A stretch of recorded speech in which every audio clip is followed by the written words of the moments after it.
नाज़रीन, peoples medical अस्पताल नवाबशाह में डिलीवरी लाइ आयल औरत डॉक्टरनि जी ग़फ़लत सबब फ़ौत थी वई आहे। इन हवाले सां वधीक तफ़सील ॿुधाइण लाइ असां टेलीफ़ोन लाइन ते मौजूदु आहे नवाबशाह मां साइमा बलोच। जी साइमा, छा तफ़सील आहिनि?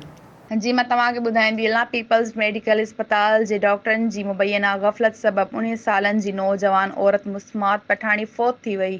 वारसनि पारां अस्पताल अंदरि लाश रखी एहतजाज कयो वियो। वारसनि जो चवणु हो त असांजो डिलीवरी केस हुयो, असांजे औरत बिल्कुलु ठीकु हुई, ड्रिप लॻण खां पोइ हालत ख़राब थी वई। असां ज़िम्मेदार डॉक्टरनि खे फ़ोन कंदा रहियासीं, पर अफ़सोस को बि डॉक्टर न आयो। मरीज़ तड़पी तड़पी फ़ौत थी वियो। हिननि जो चवणु हुयो त डॉक्टर न पर कसाई आहिनि, मसीहा जे नाले ते ज़ालिम आहिनि, जेके इंसान जानियुनि सां खेॾी रहिया आहिनि। अफ़सोस इन खां केरु पुछण वारो नाहे। असांजी औरत जा क़ातिल डॉक्टर ऐं स्टाफ आहे। संदसि ख़िलाफ़ क़त्ल जो केस दाख़िल कयो वञे त जीअं ॿियनि आयल मरीज़नि सां इंसाफ़ कयो वञे। जी।